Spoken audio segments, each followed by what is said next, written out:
Hello and welcome back to Medium Rare. My name is Rag Reynolds and this is the final Medium Rare before Christmas. Today we have 4 stories to touch on, but before we get into any of those I do want to encourage you to check out my social media, links in the description down below, along with my Patreon if you want to support the channel as my videos are often demonetized, and also check out my Twitch. I recently started doing a Twitch stream. I'm going to be doing that quite regularly. I'm going to have some sort of schedule up soon. It's a little bit chilled, it's a little bit of fun. Be sure to check that out as well. Now let's just jump right into the first story. So the first thing we're talking about today, Jeff Holiday has been banned from Twitter. And now why was Jeff banned from Twitter? Well, his wife, Memory Holiday, posted on Twitter a picture of Jeff saying, "My hubby got perma-banned from Twitter less than 36 hours after we took this pic in front of the Twitter HQ." And if you take a closer look at this picture, you can see Jeff Holiday holding a sign that says "pee pee poo poo" outside of the Twitter headquarters. And yes, he was apparently banned for this. Moving on. Australian bushfires are still going.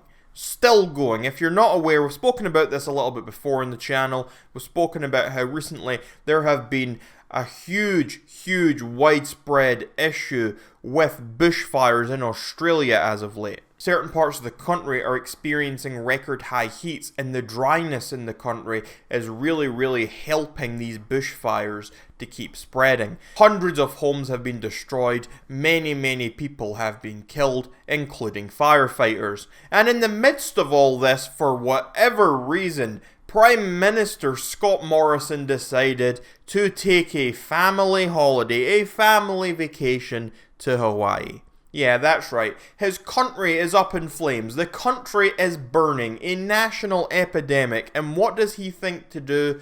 Let's go on holiday. Scott Morrison, to end Hawaii holiday early, says he deeply regrets any offence caused over leave. He said, "Because there has been horrendous events, that has understandably caused a lot of anxiety, and I deeply regret that. This had been arranged some time ago, and that's just how it was, but I'll be coming back as soon as I can. I know Australians would want me back at this time after these fatalities." Honestly, this guy is terrible. Imagine that. Imagine your country is in flames. Imagine your country is facing some horrible crisis. And instead of staying there to help pull people through it, he runs away and has a holiday. That's just like the ultimate spit in the face, isn't it? Let me know what you think in those comments down below. And now let's talk about this very disturbing, very serious situation going on between Gertys Lepore and Jessi Smiles. If you're not aware, Gertys Lepore and Jessi Smiles were a Vine couple back in 2013. They were together, and back at that time, Jessi Smiles accused her ex-boyfriend at the time, Gertys, of taking advantage of her sexually. After this, Gertys actually pled guilty. Essentially, while staying in Los Angeles after she and Gertys had broken up, Jessi hit her head on a chair while making a Vine, leaving her worried that she'd suffered a concussion. She jokingly tweeted about it, but her now ex became worried. He offered to pick her up. The two headed back to Gertys' place, where Jessi eventually fell asleep in Gertys' bed. In her charges against Gertys, Jessi claims she woke up to him having sex with her. She was extremely upset, demanding he take her back to the house she had been staying at.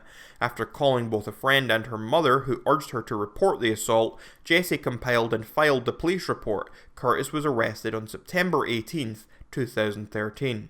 While the charges were originally kept under wraps, on January 15th, 2014, TMZ contacted Jessi to tell her they were publishing a story about the allegations, and Jessi consented to have her name printed with the piece. The internet blew up immediately after, with fans and fellow influencers taking sides in the case.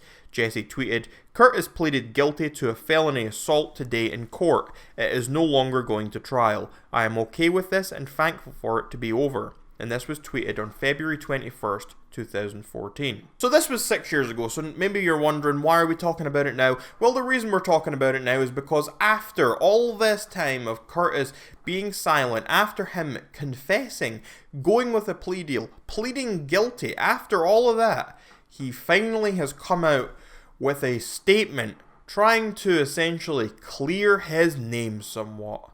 Let's take a look at the highlights. In this statement, Gertys off saying he's trying not to discredit or discard anyone's feelings, he's just trying to tell his side of the story. He then goes on to try and enforce the idea that any sort of sex crimes or abuse or assault or harassment are horrible and that they're wrong, and it's good that people can talk about these things. He then gives his side of the relationship he was in with Jessi Smiles back in 2013, and he talks about the circumstances that led to the two of them ending up together in his house, even though they were not in a relationship anymore. Gertys said that after he spoke with Jessi after she had hurt herself filming a Vine, he asked if she was okay and offered to take her to a hospital, to which she refused. He then claims that she said she wanted to see him and asked for him to pick her up, so he did. He then goes on to claim that after picking her up, she ran up to him enthusiastically, gave him a hug, and then once they were in the car, he says that she made physical and sexual advancements towards him. He also goes on to detail some past conversations he alleges that they had where they had discussed and agreed that it would be nice to wake each other up to sex. And he then gets on to the actual incident itself, saying that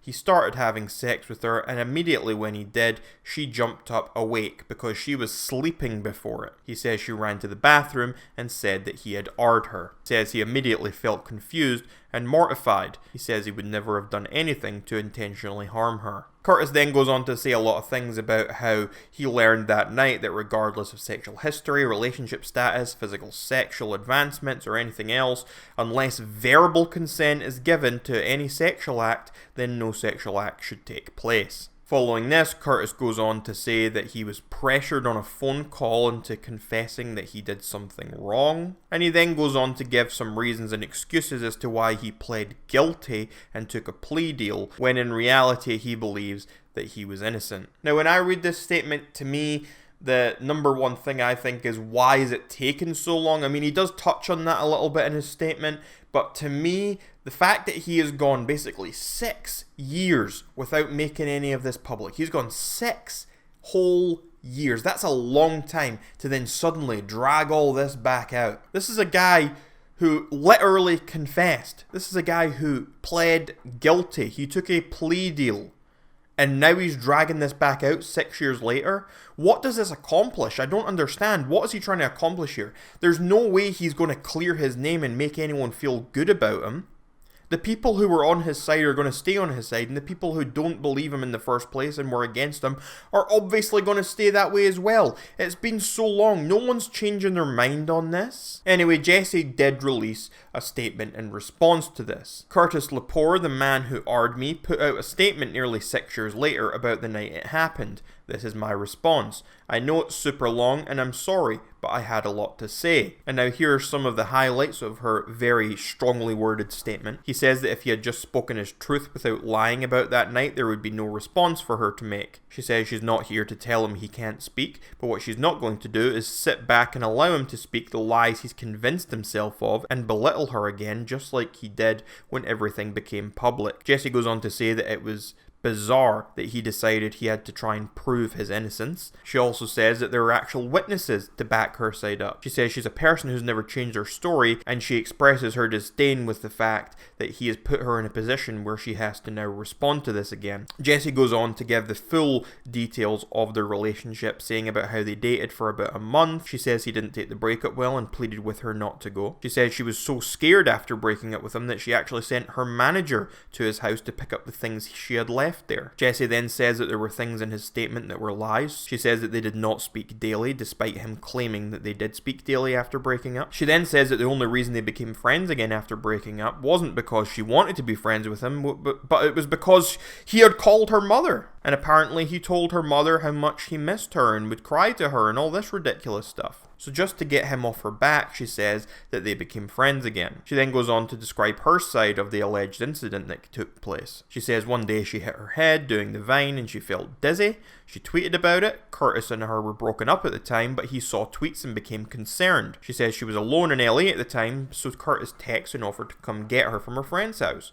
but Jessi said no, it's okay, really. He insisted, she refused. He then replied, I'm coming over, Jessi, you're not okay and I know your friend's address. She says he even called her mother on the way to get her, just to let her know that he was going to check up on her. Jessi says he picked her up and on the way back to the house, she made it clear by asking if he had bought a couch yet, because she would have liked to sleep on it. And she says that by asking him this, she was making it clear that she didn't want to sleep next to him in his bed. She says they got to the house and she went straight to his bed, which had a bunch of stuff on it, so she pushed it to the side and jumped on. She says she started closing her eyes, but when she did, she started feeling dizzy and told him, I feel so sick, and then he was comforting her. She says, those are the last words I said to him, an exact quote, before I woke up to him having sex with me.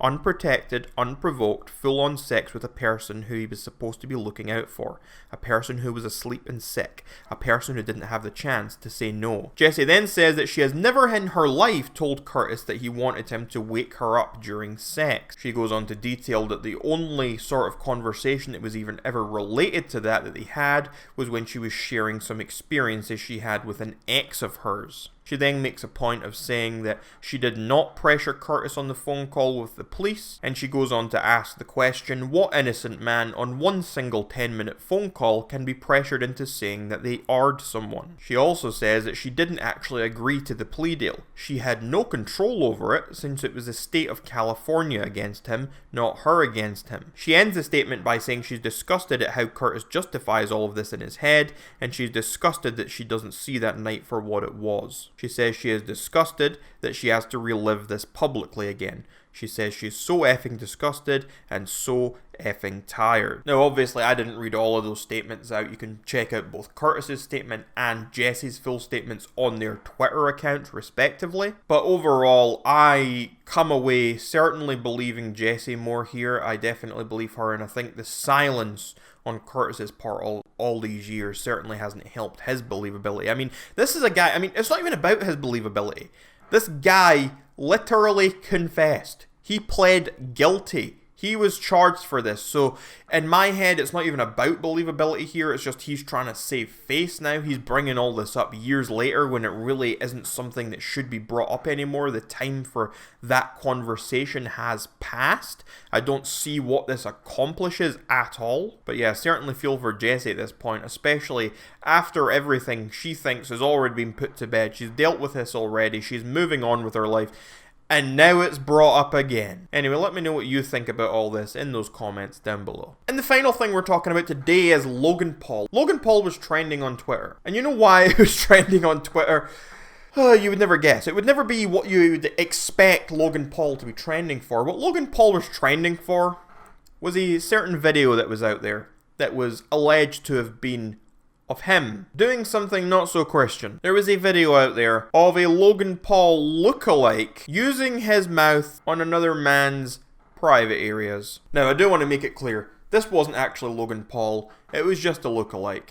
But enough people believed this to actually be Logan Paul that it started to trend. It was funny because after the fact, Jake Paul was also trending, and people thought that Jake Paul was the one who was actually in this video, because apparently people in the media cannot tell the difference between Logan and Jake Paul. Anyway, after this video was getting shared around, Logan Paul made a tweet saying, 100k retweets and I'll release the full tape. He then said, James Charles, you're next. To which James Charles replied saying, sorry bro, I only go for straight guys. Logan Paul then tweeted, when clickbait turns into debate. And a bonus tweet here, KSI tweeted, now I understand why Logan Paul liked clinching me so much. Anyway, that is where I'm going to end today's video. So please, make sure to let me know what you thought about any and all of today's stories in those comments down below. And also make sure to check out all of my links down below, including that Twitch link. And until next time everyone, have a great Christmas. My name is Reynolds, and this was Medium Rare.